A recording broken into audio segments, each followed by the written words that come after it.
And finally, the sixth block. What should we do? We must first understand that we, the people of goodwill, are much stronger and more numerous.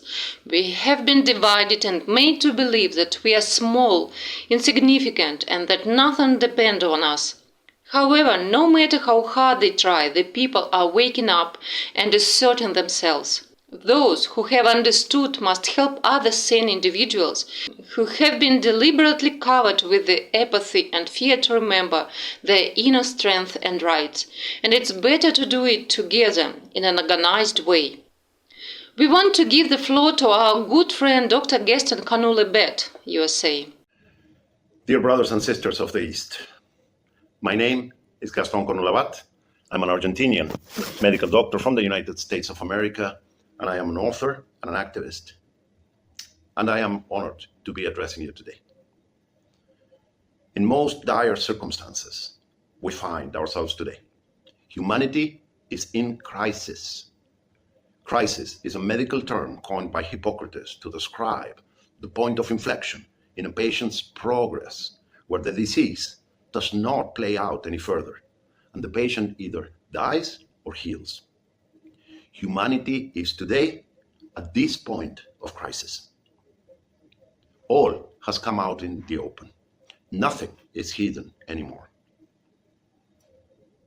Rampant genocide, rampant senseless wars with the real and imminent threat of nuclear holocaust, rampant corruption, pedophilia, and sexual perversions in the ruling classes, manufactured economic collapse, manufactured key population displacements with famine, misery, and war, manufactured migrations to dilute other key populations, manufactured diseases and pandemics with cures proclaimed as floating lifesavers, but made of lead, manufactured climate doom as excuse for geoengineering with real disastrous consequences for the planet and all its inhabitants.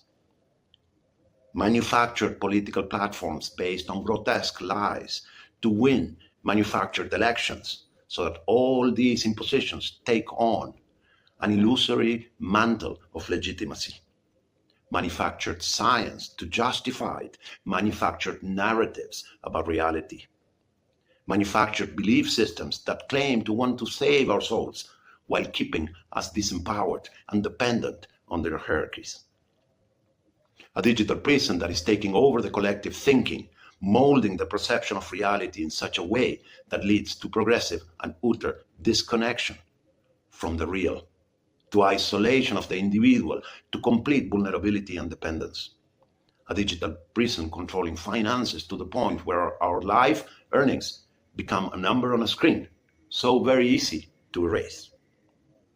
All these are just a few of the most blatant geopolitical movements unfolding today, uniformly all over the planet, furthering the control, exploitation, and extermination for thinning out of the human herd. Behind all these, we clearly see today a dark satanic hand above nations and peoples that with total impunity pushes on the human collective all these and more. This plan, this course of action for humanity has long been in execution. Slowly and pervasively, it has been infiltrating the whole planet and rotting us all. This plan has been exquisitely laid out and executed with many layers of contingencies, showing in its unfolding a high intelligence. This plan progresses and will likely continue to progress more. There is still more to come.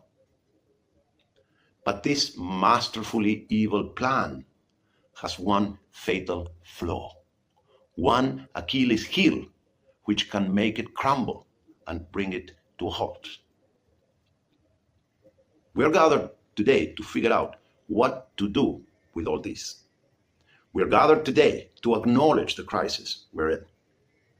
We are gathered today, consequently, to name the disease, and in doing so, start moving the point of inflection towards healing.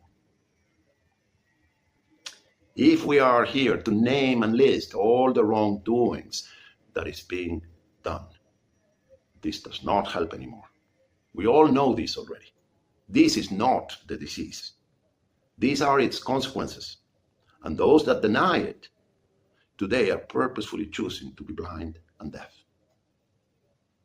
If we are here to point fingers and name and list all those that are doing wrong, this does not help anymore. We all know this already. This is not the disease. These are only opportunistic parasites taking advantage of the disease conditions. And those that deny it today are purposefully choosing to be blind and deaf. Let me ask a fundamental question here. For all those opportunistic parasites executing this master plan, what is their source of power? The answer is obvious. We are their source of power. Each one of us is. And here is the fundamental detail for our consideration that is not commonly mentioned and much less discussed in depth. Each one of us in our quotidianity, in the seemingly small actions of our everyday life. Every time we allow convenience to rule over what corresponds, we give them power. In our everyday life, every time we choose to do what benefits us individually, with no consideration of how it impacts on others, we give them power. In our everyday life, every time we choose to look the other way when wrongdoing is unfolding in front of our eyes, because of indifference or fear, we give them power. Every time in our simple daily lives, the guiding principles we are all very capable of, such as apathy, cowardice, maliciousness, or selfishness, rule our actions because we have found justification in the little stories we tell ourselves about reality based on our masks, our personas, or false identities. Oh, I'm a Christian. Oh, I'm a Jew. Oh, I'm a Russian. Oh, I'm an American. Or whatever superficial fiction we attach ourselves to. And through this attachment, we dismiss the real. We give them power. But if you see it this way, you're working on an assumption, and your assumption is wrong. Herein lies the fatal flaw for this evil master plan. Their whole plan for humanity's enslavement pivots around the fact that you will continue working on this flawed assumption, that humans will remain with dull hearts, with eyes that don't want to see, and with ears that don't want to hear in their everyday lives. They count on the fact that humans will remain oblivious to their quotidianity being what builds the system. They count on the fact that humans will continue thinking that all these must be fixed through the political being done better, through the economical being done better, through better science, or even through better and more truthful addition to some practiced religion. They count with the fact that we remain totally convinced about doing the same thing over and over and expecting that a different outcome will someday miraculously happen, when this is the very definition of insanity.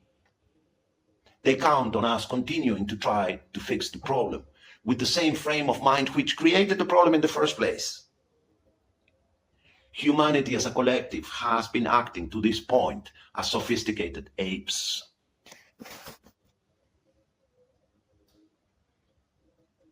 The collective is built through the sum of the actions and inactions of the individuals that conform it. And if each one of us does not acknowledge and embrace these, and conversely, assume that this may be true for those around me, but not me, I am doing quite well, thank you very much. If we have no humbleness and refuse revising all our assumptions about life to this point, then we're part of the problem.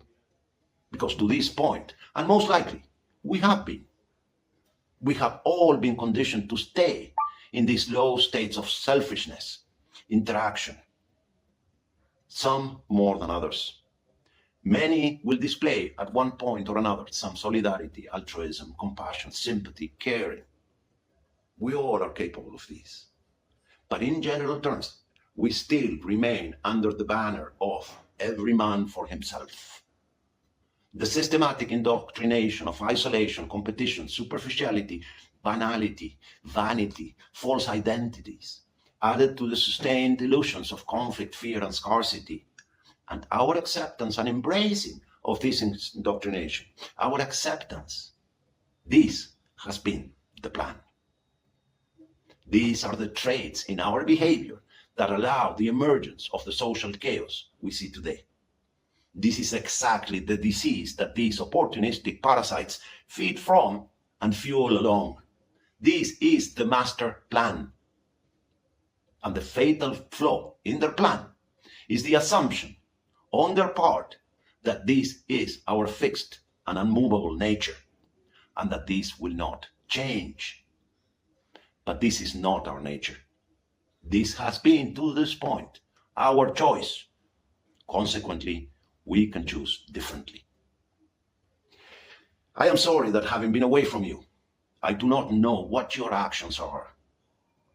From this unknowing, I humbly speak in general terms, based on what I have seen in activism around the world. What I say may or may not apply individually to you. My humble suggestion is that each one of us takes in the assumption that what is being said here applies to me until proven otherwise. This conviction to be proactively revising my assumptions about life is the drive that allows me to change myself, so that in changing myself, I change the world. Stop acting on the stage of the unreal world of appearance and start acting in the real world of everyday action. Again, change yourself to change the world. The meaningful revolution that will change everything must play out within each one of us.